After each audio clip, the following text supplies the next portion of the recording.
Je vais sûrement prendre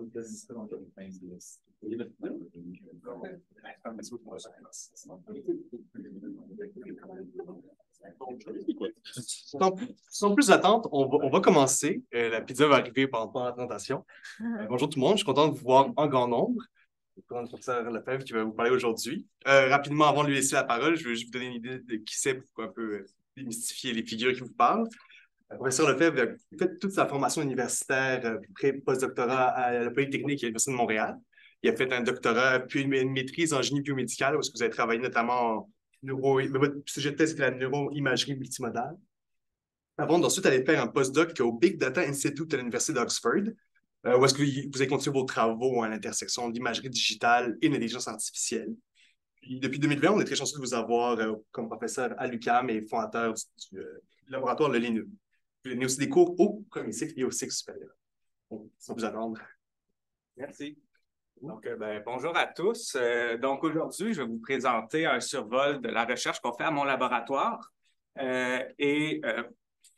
Donc, je vais d'abord commencer par vous présenter qu'est-ce que le LINUM, qu'est-ce que ça veut dire, cette chose-là, et faire une brève introduction à la neurophotonique. Donc, vous allez voir, ça va vous permettre de comprendre les projets de recherche que je vais présenter par la suite.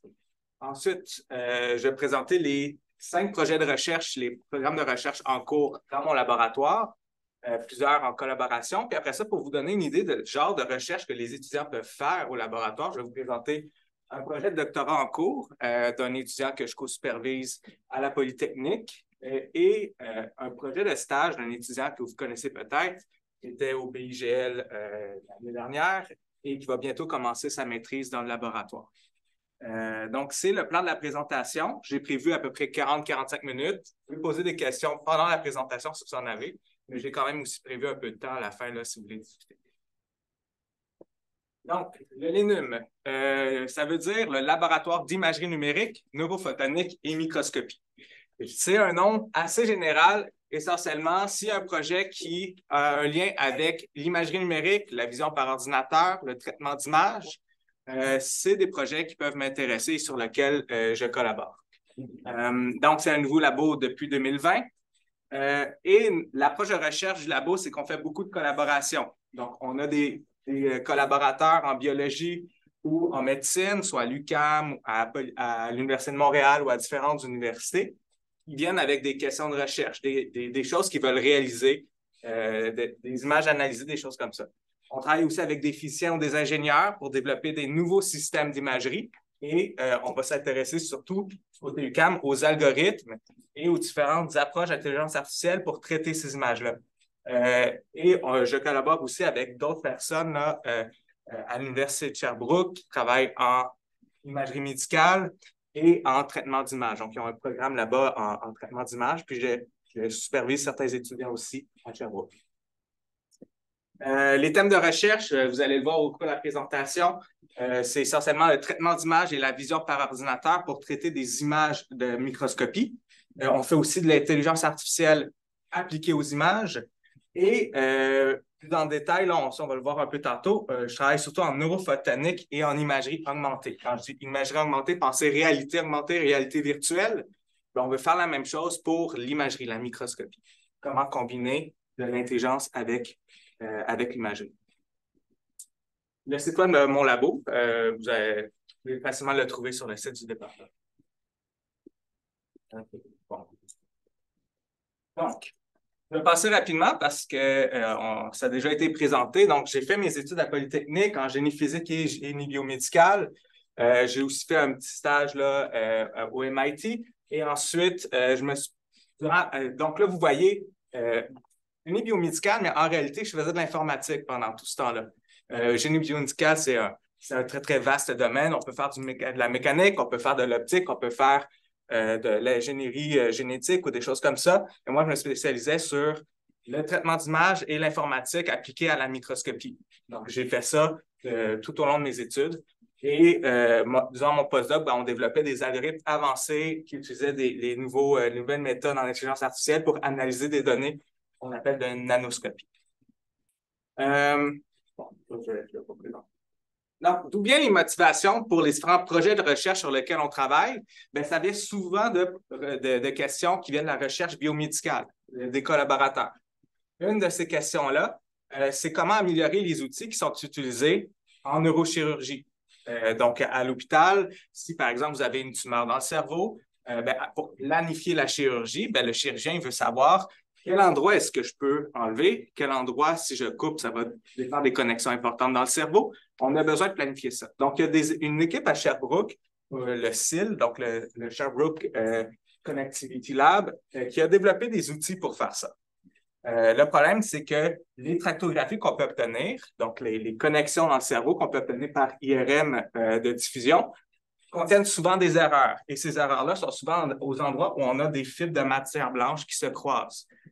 Donc là, ici, en fait, ce qu'on voit, c'est une reconstruction des connexions dans le cerveau. On suit les neurones et la couleur indique la direction de la fibre après la reconstruction. Si c'est en bleu, ça va du bas vers le haut. Si c'est en rouge, ça va de gauche à droite. Et si c'est en vert, ça rentre dans l'écran comme ça. Okay? Puis, aux endroits où on a des croisements d'amas de fibres, les algorithmes que l'équipe à Sherbrooke utilise échouent dans 90% des cas. Ils ne trouvent pas les bonnes connexions.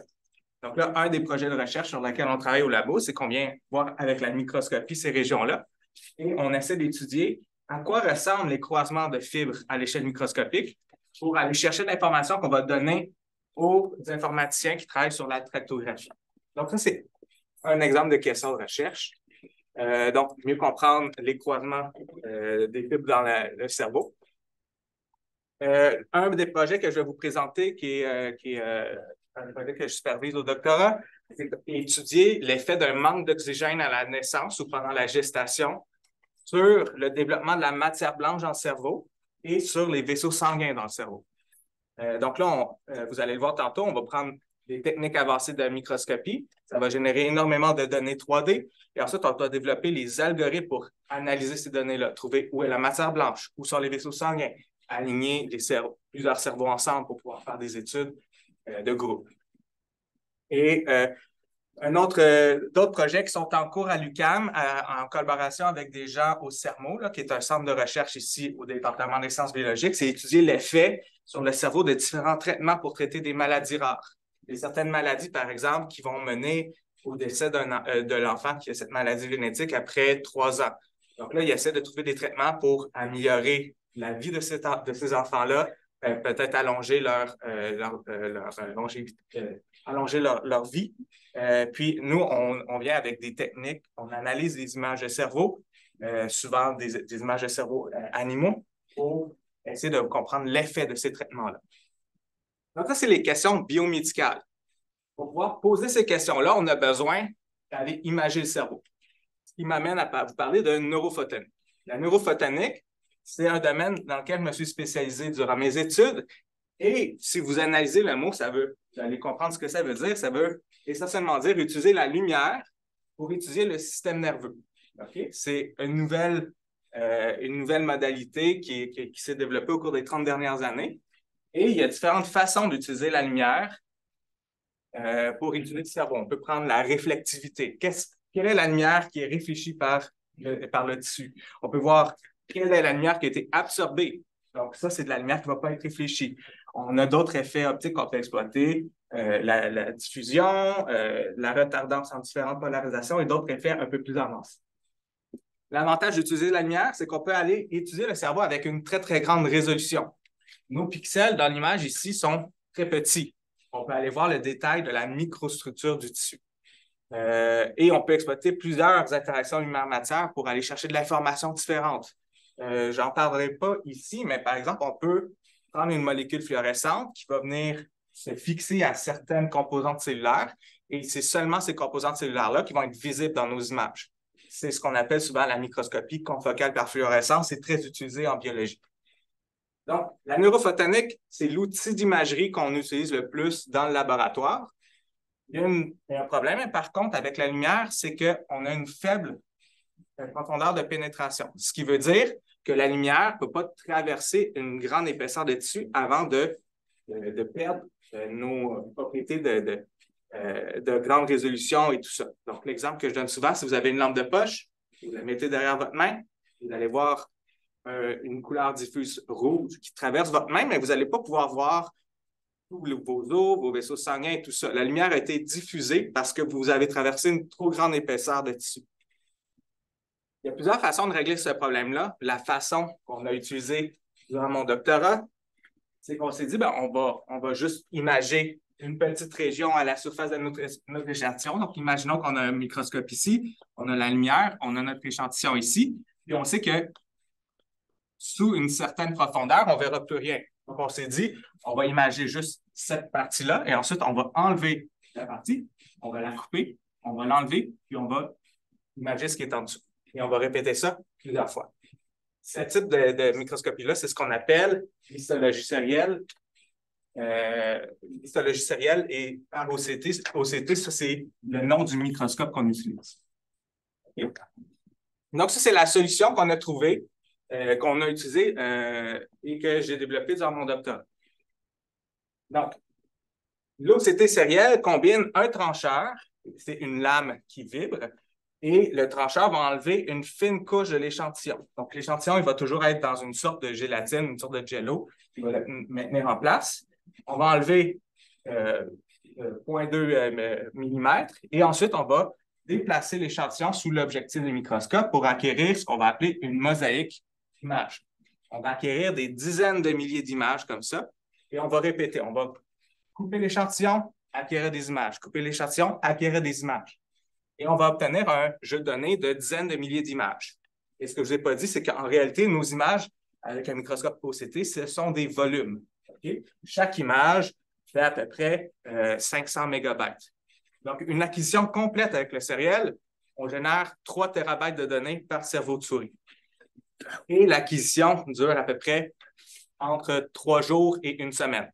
Okay? Et tout ça, c'est automatisé. On a un support à échantillon robotisé. On a des éléments aussi qui sont automatisés ici. Puis, on a aussi des algorithmes pour détecter où est l'échantillon, faire le focus automatiquement. Donc, toutes ces données-là, on les acquiert, on les accumule et après ça, on a développé des pipelines de reconstruction pour rassembler toutes les données ensemble pour obtenir une vue en 3 dimensions. Le contraste n'est pas super bon, mais une vue 3D de tout le cerveau à très grande résolution. Ici, on a une résolution de 25 microns. Un micron, c'est 1 millième de millimètre. Puis, une fois qu'on a ces cerveaux-là, ben là, on peut utiliser des algorithmes standards en neurosciences pour analyser le cerveau. Ça, c'est un exemple d'une étude qu'on a réalisée en 2016, je crois, où on a étudié le changement de l'épaisseur du cortex chez la souris entre des souris jeunes et des souris plus âgées. Donc, on peut utiliser ces algorithmes-là qui ont été développés pour humains pour d'autres modalités d'imagerie comme l'IRM et l'appliquer à nos données. Ici, on a une petite vidéo qui montre un exemple de microscope en fonction. Je ne vais pas mettre un écran, mais je pense qu'on voit bien. Donc, ici, on a une lame qui vibre. Ça, c'est un bloc d'agarose. C'est la gélatine dont je vous parlais tantôt. Au centre, on avait un cœur de souris. Et là, on a terminé de trancher. On baisse l'échantillon. Ça, c'est automatisé. On n'a pas besoin de contrôler nous-mêmes. Ensuite, on déplace l'échantillon vers l'objectif, dans ce cas-ci, un objectif 3X, pour continuer l'imagerie sérielle. Et ça, on répète ça une soixantaine de fois là, pour un cerveau complet. Et on accumule toutes les données.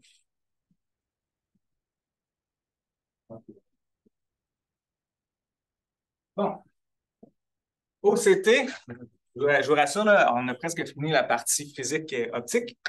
OCT, ça veut dire Optical Coherence Tomography. En français, tomographie par cohérence optique. Je ne vous expliquerai pas les détails de comment fonctionne le microscope, mais si vous êtes familier avec les interféromètres, ça fonctionne sur le même principe. Donc, ce qu'on fait, c'est qu'on a une source de lumière, on envoie de la lumière, dans notre cas, c'est de la lumière infrarouge. Ensuite, on sépare la lumière en 2 parcours. On envoie une partie de la lumière vers un miroir et l'autre partie de la lumière vers notre échantillon. Les deux vont réfléchir une partie de la lumière et quand la lumière va revenir ici, bien, la lumière va interférer les deux bras vont interférer ensemble. Ce que ça veut dire interférer, c'est un phénomène qui vient de la nature ondulatoire de la lumière. Si vous avez deux ondes ici qui sont parfaitement alignées, quand elles vont interférer, vous allez avoir une interférence constructive et l'amplitude de l'onde va devenir plus grande. Si les deux sont parfaitement désalignés dans leur phase, donc une phase de 90 degrés, bien là, il va y avoir une interférence destructive et vous n'avez plus aucun signal. Donc, l'OCT, ça fonctionne sous ce principe-là. On va regarder l'interférence entre nos deux bras et ensuite, on vient mesurer cette interférence-là. Okay? Donc là, c'est une vue très haut niveau de comment ça fonctionne. L'avantage de l'OCT, vous allez le voir, c'est qu'on peut aller voir la lumière qui est réfléchie à différentes profondeurs de notre échantillon en une seule mesure. Puis pour ceux qui connaissent un petit peu ça, les détections récentes des ondes gravitationnelles qui avaient été prédites par Einstein ont été faites avec le même principe. C'est juste que leur interféromètre fait plusieurs kilomètres de long. Le nôtre est beaucoup plus petit, puis on l'utilise pour étudier le cerveau. OK. Pourquoi utiliser l'OCT? C'est quoi l'avantage pour imager le cerveau? Bien, sans rentrer dans les détails, c'est que ça nous permet, sans faire de traitement complexe sur les tissus, d'aller voir la myéline, qui est un des constituants de la matière blanche dans le cerveau, et de voir les noyaux cellulaires. Donc là, sans aucun marquage, on a cette information-là. On a d'autres informations qu'on peut exploiter, mais ça nous donne déjà beaucoup d'informations pour faire une cartographie de la matière blanche dans le cerveau. C'est la raison pour laquelle on a choisi ce type de microscope. Donc, un exemple, un cerveau de souris. Toutes mes images vont être des cerveaux de souris dans cette présentation-là. Ça, c'est un cerveau de souris qui a été imagé avec un un objectif à faible grossissement et j'ai intentionnellement laissé les images sans les corriger pour qu'on puisse bien voir que c'était en réalité une mosaïque. Ici, ce qui apparaît en blanc, c'est de la matière blanche. Donc, ici, ce n'est pas parce que c'est la matière blanche que c'est blanc, c'est parce que l'OCT permet d'avoir un fort contraste à cet endroit-là dans le cerveau. Pour bien voir que c'est en réalité des images en 3D, bien, ça ici, c'est une vue de haut. Si on va à cet endroit-là, puis on regarde de côté, puis on voit qu'on voit bien les différents amas de fibres. Donc, on peut utiliser cette modalité-là pour étudier la matière blanche. Et là, tout le défi, c'est comment est-ce qu'on peut extraire cette information-là automatiquement en analysant les volumes, en analysant les données. Et c'est là que va être introduit la neuroinformatique, la vision par ordinateur et le traitement d'image. Donc, SOCT présente plusieurs. Donc, SOCT veut dire OCT sériel. Là. Je vais utiliser ça tout au long de la présentation. Ça présente plusieurs défis en neuroinformatique. Premièrement, on ne peut pas demander à un biologiste d'être assis à côté du microscope pendant une semaine, 24 heures sur 24. Donc, on peut développer des algorithmes pour automatiser l'acquisition. Et ça, on ne voit pas très bien, là, mais il y a certaines étapes qui, par exemple, on va couper le tissu. Ça, c'est des mouvements qui sont réalisés par le microscope. Ici, c'est des décisions qu'on peut prendre.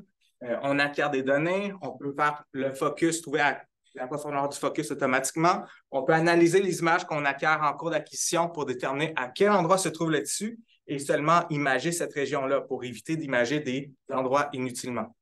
Donc, ça, c'est un aspect qui est plus en contrôle, en automatisation. Et là, on travaille vraiment au niveau du hardware. Donc, on contrôle les moteurs, on contrôle tout ça. Ensuite, les pipines de reconstruction, on génère 3 TB. On ne peut pas reconstruire ça sur une machine, sur votre ordinateur. Donc, on envoie nos données vers Calcul Québec et si on va faire des reconstructions en pleine résolution, bien, on parallélise les calculs sur plusieurs nœuds de calcul sur un superordinateur. Et ça, c'est une description graphique de toutes les étapes nécessaires pour reconstruire les données, pour prendre les 10 000 images et obtenir un seul volume. Ça, je l'ai mentionné, les calculs, on les fait sur Calcul Québec.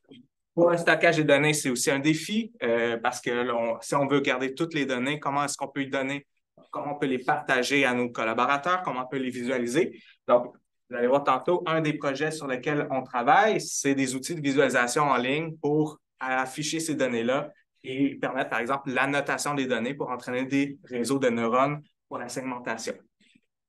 Et un autre exemple de neuroinformatique, ce sont tous les algorithmes qui sont utilisés par les gens en neurosciences pour faire leur recherche en neurosciences. un de ces algorithmes-là, c'est si vous avez plusieurs cerveaux de différents individus et vous voulez les comparer ensemble. Bien, comment savoir que cette partie-là correspond à cette partie-là au pixel près? Pour le réaliser, on va faire ce qu'on appelle du recalage. On va trouver une façon de déformer les cerveaux pour les amener dans un espace commun pour s'assurer que chaque pixel correspondant dans chacun des volumes sont au même endroit dans un cerveau de référence. C'est ce qu'on va appeler un template. Donc, un algorithme qu'on peut utiliser, qui vient de la recherche à l'Université de Pennsylvanie, c'est un algorithme qui va faire un template de cerveau de façon itérative en faisant d'abord un alignement rigide. Donc, tous les volumes vont se déformer globalement, puis ensuite une déformation locale pour aligner chacune des structures vers une structure moyenne. Une fois qu'on a un template, on peut comparer notre template à ce qu'on va appeler un atlas, qui est essentiellement un template qui a été annoté par des experts et qui nous dit chaque région du cerveau correspond à quelle structure anatomique du cerveau. Ici, on a le corps calleux, on a le podoputamène, on a l'hippocampe, on a le cervelet. Donc, ça, on veut automatiser nos analyses puis aller faire des analyses sur seulement la partie granuleuse du cervelet. Avec notre atlas, on peut le faire. C'est le algorithme qu'on peut développer une fois qu'on a une bonne représentation de nos données. OK. Donc, ça m'amène à parler des projets de recherche en cours au laboratoire. Donc, on en a 5 actifs. Le premier, histologie sérielle augmentée, qui est financé par CRSMG, donc ça ne veut peut-être rien vous dire, là. Le deuxième, Extract, je vais passer sur chacun d'entre eux rapidement. Le troisième, on développe un nouveau microscope. Le quatrième aussi, ça c'est avec les gens bio ici à l'UQAM. Et le dernier, un laboratoire international avec la France. Donc, le premier projet, histologie sérielle augmentée. Le mot-clé, augmenter. Ici, ce qu'on souhaite faire, c'est prendre le microscope qu'on a développé au cours des 5 dernières années et ajouter de l'intelligence artificielle à ce microscope-là pour faciliter l'utilisation du microscope, faciliter l'automatisation, faciliter la reconstruction ou le partage des données et pouvoir plus facilement, j'ai dit facilement pour tout, là, mais pour pouvoir analyser les données. Donc, pour pouvoir que les biologistes, par exemple, aient besoin d'être des experts en informatique pour travailler avec ce type de données-là. Donc, c'est l'objectif principal de ce programme de recherche et jusqu'à maintenant, on a publié on a publié ce toolkit-là récemment et on travaille sur un autre projet. Donc, le toolkit M2M, ça nous permet de prendre nos images de cerveau 3D qui viennent de la microscopie et de les aligner sur l'atlas qui a été publié par le Allen Institute à Seattle. Donc, c'est un groupe de recherche qui ont tranché avec le même type de microscope à plus de 3000 cerveaux. Ils ont créé un template, ils ont créé un atlas et ces données-là sont publiques. On peut y accéder via des appels à leur API. Donc, nous, on a développé une série logicielle pour pouvoir prendre les données des chercheurs, que ce soit en IRM, en microscopie, et les aligner sur leur atlas. Et après ça, on peut poser des questions. Si on sait qu'à tel endroit, on a de la matière blanche, on peut aller voir dans la base de données du Allen, est-ce qu'ils ont des expériences qui ont été faites à cet endroit-là? Et on ramène les données dans notre référentiel pour pouvoir les utiliser dans un outil de visualisation. Donc, ça, c'est un truc qu'on a développé. C'est un stagiaire qui était ici, qui avait étudié génie logiciel et il a fait son stage au sein du laboratoire il y a 2 ans. Ce projet-là, peut-être certains d'entre vous en avaient entendu parler parce qu'il y a des étudiants présentement au BGL qui travaillent là-dessus, en plus de certains étudiants à la maîtrise, au doctorat à Polytechnique et à l'UQAM. Donc, c'est la plateforme web SBH Assistant qu'on est en train de développer pour faciliter l'utilisation du SBH. SBH veut dire Serial Blockface Histology. Donc, ça, c'est un prototype qui a été développé dans un cours, le cours de projet là, que j'enseignais il y a 2 ans. Et le principe, c'est qu'on envoie les images qu'on génère au fur et à mesure qu'on fait la microscopie. Et ensuite, on a un réseau de neurones qui va analyser l'image et qui va prédire à quel endroit cette image-là se trouve en 3 dimensions dans le cerveau du Allen Institute. Donc ça nous permet plusieurs choses. Ça nous permet de savoir c'est quoi la progression de l'acquisition. Est-ce qu'on est rendu au milieu de l'acquisition, au début, à la fin? Ça nous permet aussi de savoir quelles sont les régions qui sont présentes dans l'image. Et disons que les biologistes s'intéressent à telle partie de l'isocortex, si on se rend compte qu'on est rendu à cet endroit-là, on peut arrêter l'imagerie et peut-être prendre l'échantillon puis l'amener sous un autre microscope pour faire une analyse, une imagerie un peu plus avancée. Et il y a plein d'autres choses là, qui vont nous permettre de faire cet outil-là. Donc, ça, c'est en cours de développement par une équipe dans mon laboratoire. Xtract, un deuxième projet, là, c'est un projet un peu plus près de la biologie. Là, on veut utiliser les microscopes qu'on a développés pour aller étudier les régions où on a des croisements de types de matière blanche. Donc ici, ça, c'est des images à très haute résolution en OCT. Et on voit bien qu'on a des fibres comme ça, des fibres comme ça. Et ce qui apparaît en noir, en réalité, c'est des fibres dans cette direction-là. Donc là, si on étudie ces images-là, on fait une analyse poussée de l'orientation 3D, de la texture qui est contenue dans l'image. Ça va nous donner de l'information sur comment ils sont organisés les croisements de matière blanche. Et ces informations-là, on va pouvoir les transférer aux gens qui font de la tractographie avec IRM pour améliorer leur algorithme de tractographie. Donc là, j'ai présenté rapidement, c'est un projet en réalité d'équipe où on a une équipe qui travaille sur améliorer les microscopes, une équipe qui travaille, ça c'est à l'UQAM, on travaille sur l'analyse des données. Et on a une équipe à Sherbrooke et à Bordeaux qui travaille sur l'amélioration des algorithmes de tractographie en utilisant l'information qui provient de la microscopie. Donc, il y a un étudiant qui co-supervise à Sherbrooke qui travaille là-dessus présentement. Oui. Est-ce que vous pouvez expliquer, s'il vous plaît, sur la tractographie? Oui. Donc, la tractographie, on utilise des données qui viennent de l'IRM. L'IRM veut dire imagerie par résonance magnétique. Et il y a un mot qu'on ne dit pas ici, c'est nucléaire. Là.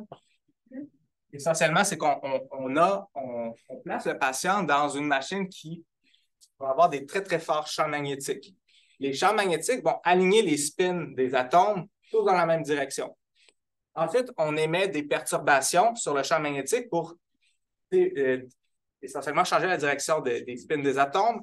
Et ensuite, on arrête la perturbation puis on mesure le temps que ça prend pour revenir à leur direction. Donc, ça, on peut faire avec des ondes radio. Pour faire de la tractographie, on va faire plutôt la IRMD, D pour diffusion. Donc là, ce qu'on va faire, c'est qu'on va prendre des champs magnétiques et les aligner dans plein de directions différentes. Et on va regarder le temps que ça prend pour obtenir le signal. Et ces directions-là, en réalité, cette diffusion-là, ça va nous permettre de voir la diffusion de l'eau dans l'échantillon. Donc, disons qu'on a une neurone et qu'on a de l'eau. L'eau va suivre le champ magnétique et va pouvoir diffuser beaucoup plus facilement dans cette direction-là, à l'intérieur de la neurone, que dans cette direction-là, parce que la neurone va empêcher l'eau de sortir. OK? Donc, si on répète cette imagerie-là à plusieurs directions, on va obtenir sur une sphère la force de diffusion dans différentes directions pour chacun des voxels à l'intérieur du cerveau. Okay? Un voxel, c'est un pixel en 3D. Donc, disons qu'on le fait pour cette neurone-là. En réalité, notre diffusion va plus ressembler à un truc qui ressemble à ça. On va avoir une plus grande probabilité de diffuser dans cette direction-là et une faible probabilité de diffuser dans cette direction-là. OK? Donc, ces distributions-là qu'on appelle des ODF, Orientation Distribution Function, on va avoir ça pour chacune des positions dans le cerveau du patient. Donc, après ça, la tractographie, qu'on va venir faire, c'est qu'on va placer des particules virtuelles. On va commencer ici, disons, et là, on va regarder dans quelle direction est-ce que c'est plus probable de diffuser. C'est dans cette direction-là. Donc, notre particule, on va la déplacer comme ça. Et ensuite, on va regarder à cet endroit-là, c'est quoi la direction la plus probable?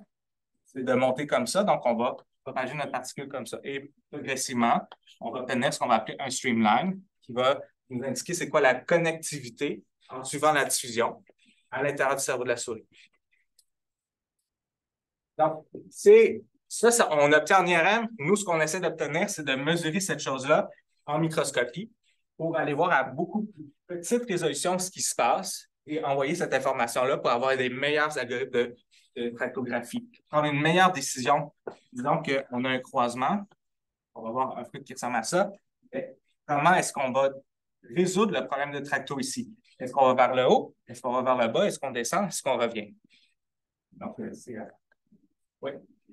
Donc, comment est-ce que le croisement de matière, ça peut nous indiquer? Qu'est-ce que ça nous indique exactement avec... donc, lorsque vous parlez les croisements des fibres, pardon, qu'est-ce que ça nous indique? Ben, le croisement des fibres, on a ça partout dans notre cerveau. Donc, j'aurais peut-être dû l'expliquer. La matière blanche, c'est ce qui permet de connecter différentes parties du cerveau ensemble. Donc, c'est ce qui permet de communiquer, par exemple, entre votre isocortex et une partie à l'intérieur du cerveau pour traiter d'autres informations. Et là, je ne me souviens pas le chiffre de mémoire, là, mais c'est une très, très grande proportion. On a des croisements partout dans le cerveau. Donc, si on veut savoir exactement est-ce qu'on est en train de traverser un amas de matière blanche qui est utilisé pour le langage, et à quel endroit ça se rend, ben, si à chaque fois qu'on a des régions de croisement, on fait une erreur, on trouve disons, cette connexion-là, mais en réalité, on aurait dû trouver celle-là, ben, on a une mauvaise information pour vérifier qu'est-ce qui est connecté, qu'est-ce qu'on ne doit pas couper, qu'est-ce qu'on doit éviter, des choses comme ça. Donc, mieux comprendre les croisements va nous donner une meilleure information sur les cerveaux. On va pouvoir mieux les étudier pour différentes neuropathologies. Si on étudie l'Alzheimer et qu'on veut savoir c'est quoi qui change dans la connexion structurelle du cerveau, on a besoin d'algorithmes qui ne font pas d'erreur dans ces zones de croisement.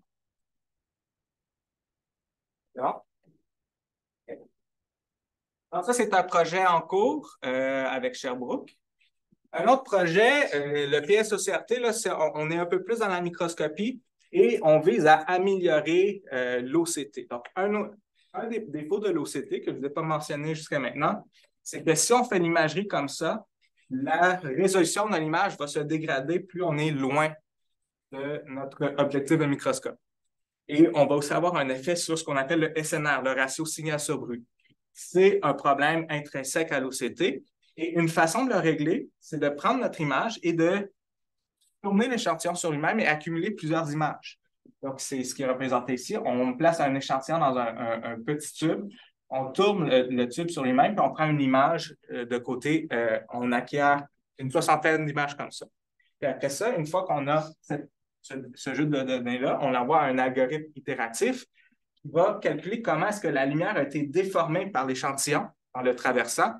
Et une fois qu'on a cette carte-là, qui va être la carte d'indice de réfraction, peut-être que ce mot-là vous sonne une cloche si vous avez fait des cours d'optique, on va pouvoir corriger tous les défauts qu'on voit ici pour obtenir une représentation à beaucoup plus grande résolution et meilleur contraste de notre échantillon. Donc, pour ce microscope-là, on a un aspect optique qu'on va faire à Polytechnique, mais on a aussi un aspect à améliorer les algos de reconstruction pour les déployer sur un superordinateur, parce que présentement, pour une seule image, ça nous prend entre 8 et 15 heures pour converger avec l'algorithme. Et nous, on veut le faire en 3 dimensions, en réalité plus en 5 dimensions, parce qu'on veut faire des vidéos avec la polarisation. Donc, on a besoin d'algorithmes qui peuvent être paralysés et qui sont plus efficaces. Donc, on travaille sur cet aspect. On parle de 5 dimensions. Oui. Laquelle, la 5e? La 5e, c'est la polarisation. Donc, si on mesure la direction de la matière blanche, ça nous ajoute une dimension en plus de faire la vidéo et du 3D. Merci. Le 4e projet, ça, c'est un projet en préparation. J'ai une équipe d'étudiants en Polytechnique qui font le prototype du microscope. C'est une nouvelle façon de faire l'histologie sérielle. Et ici, essentiellement, là, sans rentrer dans les détails, on va venir marquer la surface de l'échantillon avec des molécules et on va exciter la surface avec la lumière UV et on va regarder c'est quoi la lumière qui est émise en fluorescence. Et une fois qu'on a ces données-là, on envoie ça à des réseaux de neurones pour faire ce qu'on appelle du transfert de domaine. Donc, on a les images en fluorescence UV et on peut reproduire les mêmes types d'images qu'ils ont en histologie à l'hôpital. Donc, les images d'histologie, c'est celles qu'ils utilisent pour quel type de cancer vous avez, c'est quoi votre maladie. C'est utilisé dès que vous voulez savoir exactement quelle est la maladie que vous avez, c'est l'histologie qu'ils font. Donc, ce microscope-là va essentiellement nous permettre de faire de l'histologie en 3 dimensions et d'obtenir le même type d'informations que les gens sont habitués d'utiliser dans les labos de microscopie et d'histologie. Donc, ça va représenter un défi important pour le traitement des données et c'est un projet qu'on est en train de monter en collaboration avec le CERMO à l'UQAM, la plateforme d'analyse cellulaire et d'imagerie. Et le dernier projet, le projet Optime, ça c'est un nouveau laboratoire de recherche internationale entre Bordeaux, Sherbrooke et l'UQAM. Et là, c'est encore plus à l'état de... En fait, ça a été approuvé, là, mais ils sont en train de terminer les choses du côté de la France. Le but ici, c'est de vraiment combiner IRM, donc ça ressemble à ça, une IRM, ce que je vous présentais tantôt, avec les algos de tracto et de microscopie pour arriver à étudier le cerveau, à faire de la tractographie à plusieurs échelles et plusieurs modalités. Donc, soit à l'échelle microscopique ou à l'échelle du cerveau entier. Donc, c'est un projet qui s'en vient là jusqu'en 2028. Ouais. Juste une question par curiosité. La différence de résolution entre ta méthode de slicing puis l'IRM, ça ressemble à quoi? Ouais. Un IRM en clinique, qui est utilisé tous les jours à l'hôpital, on va avoir une résolution millimétrique. Donc, chaque voxel fait 1 mm par 1 mm. Des IRM de recherche pour les animaux, on peut descendre à... les images que j'avais dans mon doctorat, c'est 125 microns. Donc, 0,125 mm. Les nouveaux IRM, ils peuvent descendre à 50 microns, mais c'est des scans qui durent 48 heures avec des antennes super spécialisées. Avec l'IRM, nous, avec l'OCT, nous, on descend à 1 micron par voxel. Donc, on est à 2 échelles de grandeur complètement différentes. Bon, ça, c'était les projets de recherche. On a aussi quelques collaborations.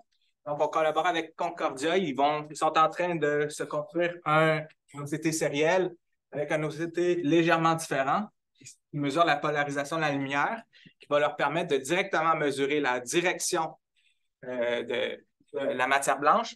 Et eux, ils veulent étudier la connectivité du cervelet humain. Donc, ils vont trancher les cerveaux humains qu'ils vont obtenir de McGill. À l'UDM, j'ai un étudiant que vous connaissez peut-être, Philippe Pouliot, qui a travaillé sur la segmentation 3D de cellules pour étudier la morphologie cellulaire dans la communication entre les cellules cancéreuses. Ça, je vais vous présenter tantôt, un projet avec Sainte-Justine. Un truc qui sort un petit peu de ce que je vous ai présenté jusqu'à maintenant, c'est CityCity, un projet qui vise à imager les arbres en ville à l'aide d'images de drones et à détecter les espèces d'arbres. Je vais vous présenter ça aussi. Ça, c'est le projet de stage que je vais vous présenter. Et ça, c'est le projet de doctorat. Et Wally, un projet qui est en collaboration avec Abdoulaye et d'autres chercheurs, Abdoulaye Diallo et d'autres chercheurs à McGill, qui vise à prendre la vision par ordinateur pour détecter le bien-être animal. Donc, c'est essentiellement faire des fermes intelligentes avec des caméras un peu partout, détecter les animaux, détecter la posture et le gait, la démarche de l'animal, pour savoir est-ce qu'il y a des problèmes squelettiques, est-ce qu'il y a des problèmes musculaux, et essentiellement avertir, par exemple, les vétérinaires ou les gens qui s'occupent de la ferme qu'il faudrait peut-être faire une intervention sur un animal pour améliorer sa santé. Donc, il y a des gens qui travaillent là-dessus. OK. Donc, il me reste, j'ai passé plus de temps que je passais. Les deux prochains sujets que je vous présente, c'est un survol de projets de recherche. Premièrement, au niveau doctorat et ensuite au niveau de stage pour vous donner une idée de genre de recherche que vous pourriez faire dans un laboratoire d'imagerie. Donc, premier projet au doctorat réalisé par Franz. Franz, ça s'appelle de dire son nom correctement, Franz Irgolic. Donc, lui, son projet, c'est l'évaluation par microscopie optique de l'effet d'un manque d'oxygène à la naissance sur la matière blanche et les vaisseaux sanguins. C'est un projet en collaboration avec l'hôpital Sainte-Justine. Donc, un petit contexte. OK. Donc, ici, nos collaborateurs à Sainte-Justine veulent étudier l'hypoxie périnatale. Ça veut dire essentiellement une réduction de l'oxygène, soit pendant la gestation ou à la naissance. Pour étudier ça, au centre de recherche, ils vont évidemment reproduire ces conditions-là avec des souris. On ne va pas trancher des cerveaux de bébés humains, là, évidemment. Donc, pourquoi c'est important de comprendre ça? C'est que si vous avez un manque d'oxygène pendant la gestation ou à la naissance, ça peut mener à des risques accrus pour plusieurs conditions, comme ADHD, l'autisme, la déficience intellectuelle, la schizophrénie, la démence cognitive juvéniles, des choses comme ça. Donc là, ici, on est encore à l'étape de, on veut comprendre les mécanismes qui mènent vers le développement de ces maladies-là s'il y a un manque d'oxygène. Et si on comprend comment ça se développe, bien, ça va permettre de développer peut-être des traitements, des façons d'intervenir pour réduire ces effets-là ou même les inverser.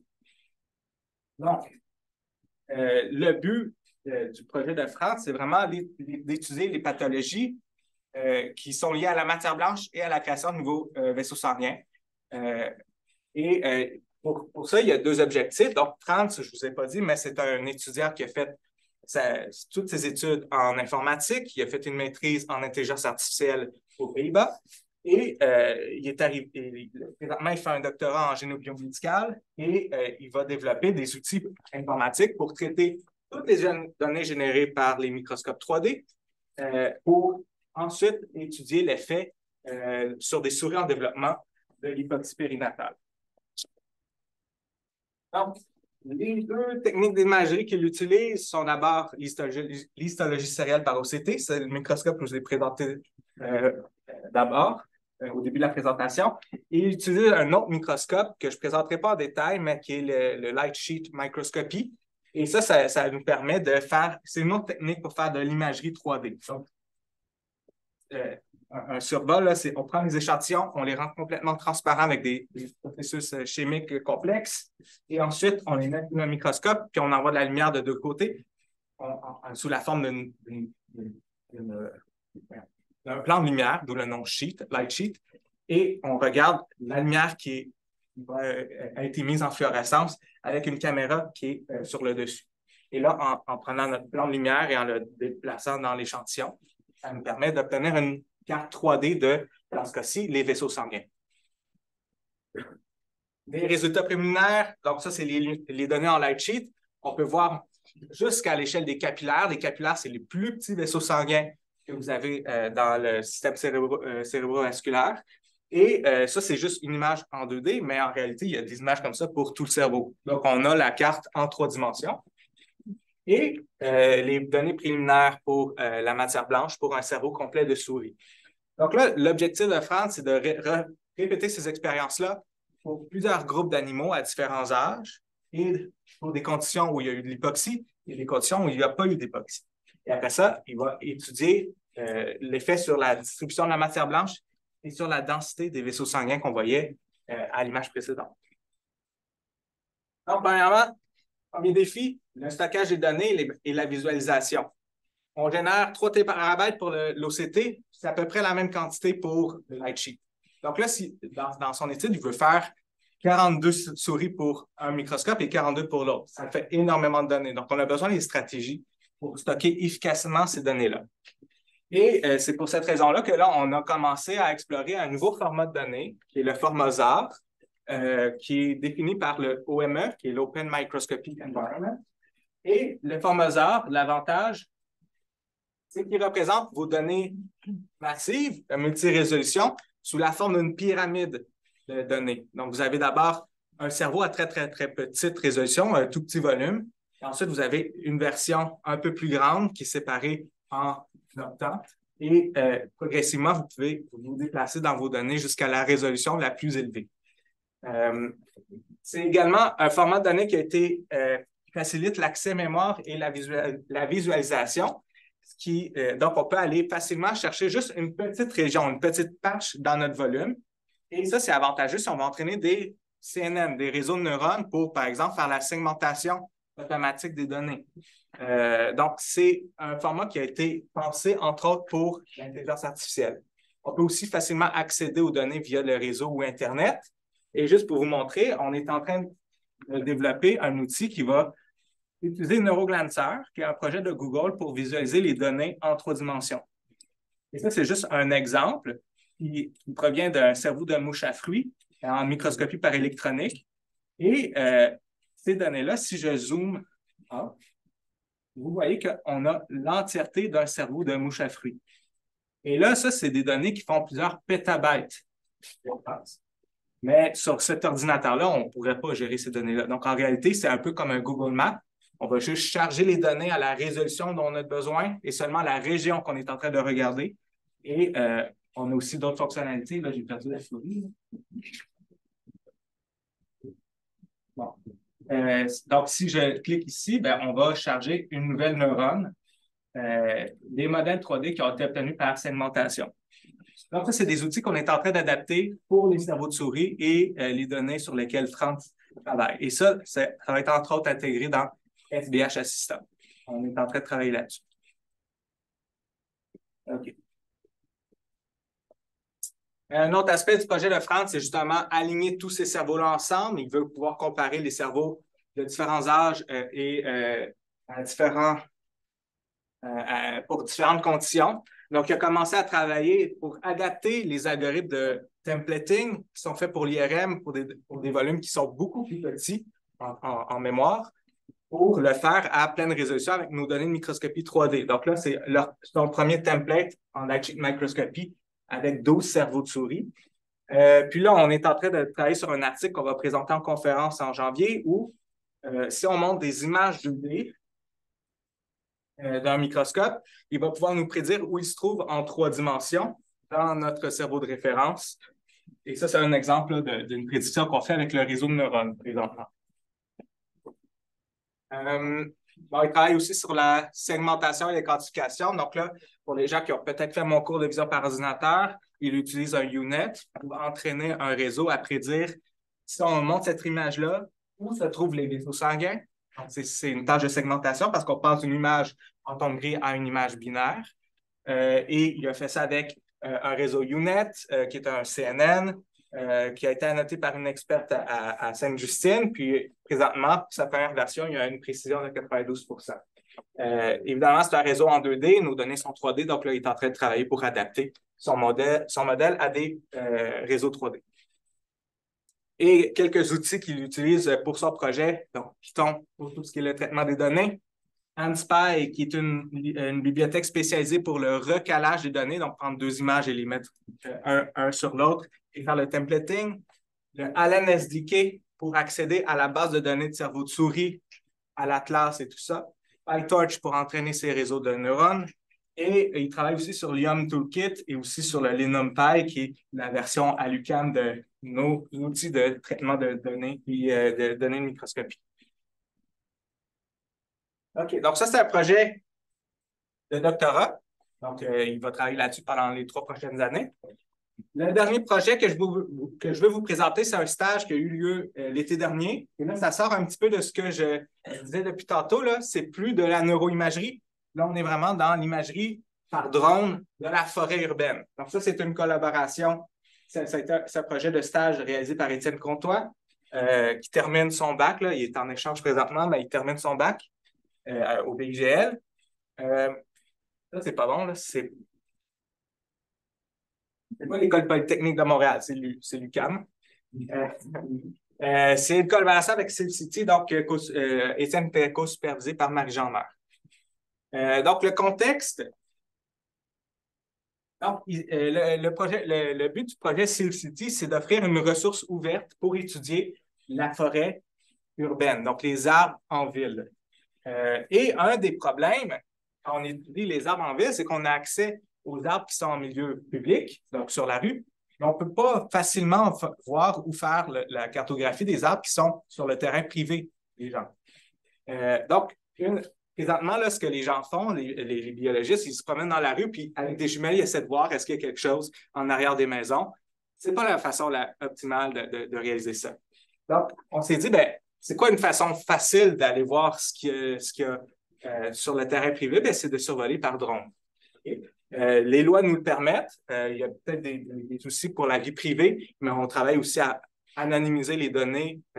S'il y a des personnes en train de se faire bronzer là, sur leur deck de piscine, on peut les rendre flous. Mais c'est ça. Donc, Étienne, lui, il faisait déjà de la photographie par drone, il fait de la photographie professionnelle. Donc, c'était la personne idéale pour travailler sur ce projet-là. Et là, il y a une fois qu'on a nos images par drone, ben, il y a plusieurs informations que les biologistes aimeraient extraire à partir de ces données-là.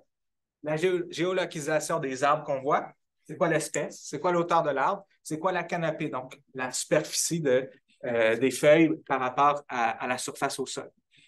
Et toutes ces informations-là qu'on peut extraire à partir de drones, on veut aussi les intégrer dans la base de données existante de SaveCity, qui est une base de données des arbres de plusieurs municipalités au Québec. Et ici, ça, vous pouvez déjà y accéder si vous avez allé sur ce site-là, mais vous avez l'espèce des arbres, leur position, vous avez quelques métadonnées associées à chacun. Donc, ce que Étienne a fait durant son stage, il a développé un pipeline complet pour acquérir les données, les traiter et extraire de l'information à partir des données de drone. Donc, première étape, l'acquisition des données. On devait d'abord planifier où on allait faire nos acquisitions. On a des contraintes légales, on ne va pas très bien, mais il y a des endroits où on n'a pas le droit de voler avec un drone. Il y a des aéroports, on a une certaine distance à respecter. On a aussi des distances minimales, maximales, on a les bâtiments, donc on devait planifier tout ça, c'est quoi la caméra à utiliser, quelle résolution on va avoir pour avoir une bonne définition, pour arriver à détecter les arbres sans avoir à faire un vol trop près des bâtiments. Ensuite, il est allé sur Google Maps, et il a fait sa planification de la trajectoire pour ses acquisitions. Donc, ça, c'est ce qu'il planifiait pour son drone. Et ce qu'il faisait, c'est qu'il prenait une image à toutes les 20 secondes pendant son survol. Donc là, il accumulait une mosaïque de données, comme on fait en microscopie. Mais cette fois-ci, c'était pour des données de drone. Donc, une fois que ces données-là, on a utilisé un outil existant je vais dire photogrammétrie, là, mais ce n'est pas le terme exact, mais en imagerie aérienne, pour prendre la mosaïque complète d'images de drone et obtenir un nuage de points. Donc, ça, c'est une représentation 3D de la surface qui a été survolée. Là, je n'ai pas le serveur, je n'ai pas mis le lien vers le serveur, mais ça, c'est une image 3D. On peut se promener en 3D dans cette image-là. Et ça nous permet aussi d'obtenir ce qu'on appelle une orthophoto. C'est une photo vue du haut qui a été corrigée pour toutes les déformations que vous pouvez avoir. Si vous avez une image, puis vous regardez quelque chose qui est ici, ça va être déformé dans votre image, surtout que vous survolez de très loin. Donc ça nous permet de corriger et de voir tout comme si vous étiez directement au-dessus des objets. Et c'est ces images-là qui sont ensuite analysées pour détecter les arbres. Ensuite, une fois qu'on avait les orthophotos, un autre output du modèle, c'est que ça nous donnait la carte de hauteur. Donc, ça, je vais passer rapidement. Donc, une fois qu'on a les orthophotos, on a utilisé un nouveau modèle de vision par ordinateur qui a été publié par Facebook, qui s'appelle Segment Anything. Ça nous permet d'envoyer nos images à ce modèle et ça va générer plusieurs masques de tous les objets qu'il voit dans l'image. Donc, on n'a pas besoin d'annoter manuellement les données. C'est comme si l'annotation avait déjà été faite par ce modèle-là qui vise à être un modèle fondationnel pour la vision par ordinateur. Donc, ça nous générait plusieurs masques dans l'image, mais ce n'étaient pas tous des bons masques. Parfois, on a un masque pour le bâtiment, parfois, on a un masque pour la voiture. Donc, on devait faire le tri parmi ces masques-là. Donc, ce que Étienne a fait, c'est qu'il a développé un modèle de classification des masques basé sur un CNN pour dire est-ce que le masque est un arbre ou quelque chose d'autre. Okay? Donc, il a entraîné son modèle, puis il a réussi à classer avec, là, je ne sais pas si je l'ai mis, mais une précision qui était au-dessus de 90 %. Et finalement, à la fin de son projet, on a manqué un peu de temps. Et c'est pour cette raison-là, entre autres, qu'il va poursuivre à la maîtrise pour continuer son projet. Mais il a quand même intégré plusieurs autres algorithmes qu'on a discuté dans mon cours de vision par ordinateur. Donc, la suppression de nombre maximum, donc on peut avoir plusieurs détections pour les mêmes pixels.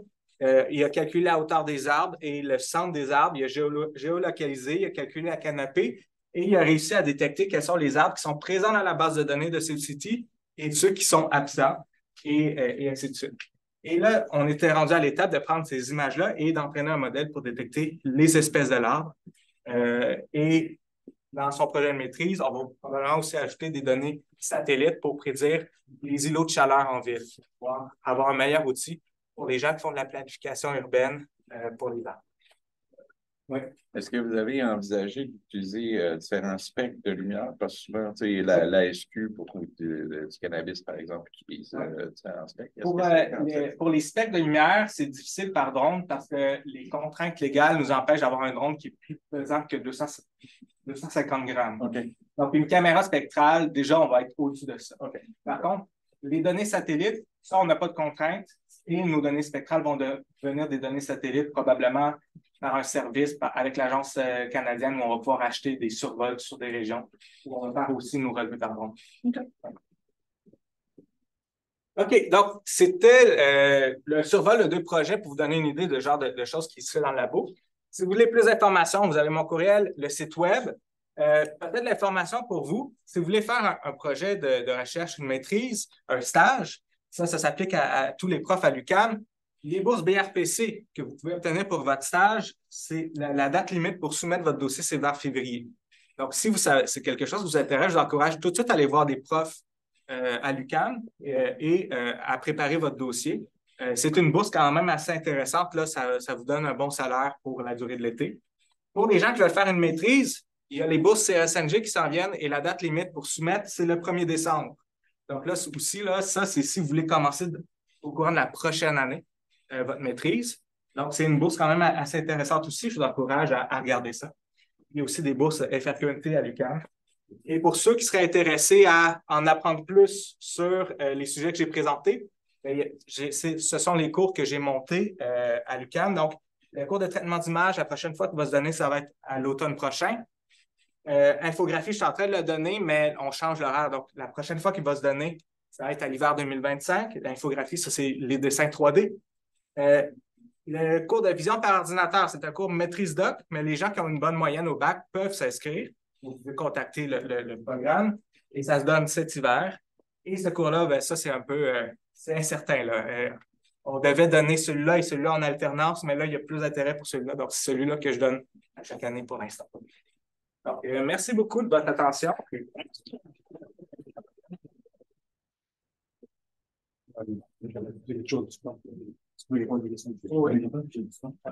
ben, je vous invite à vous servir de la pizza en temps de suite. Puis s'il y a des gens qui ont des questions, ça leur peut être content de répondre pour le moment. 30 minutes après ça, je vais aller enseigner un cours. Moi, j'ai peut-être une des questions quand c'est la glace. Vous avez parlé, par exemple, pour l'histographie sérielle. 3 téraoctets de données, de cerveau de souris. C'est combien pour un cerveau de plus à plusieurs centaines de térabytes. Ce n'est pas des pistes à bêtes. Il y a des gens qui essaient de faire en Boston. C'est un défi important. Ouais. J'attends que je pense que dimanche, c'est pas bon. Je suis plus arrêté l'enregistrement. Ouais,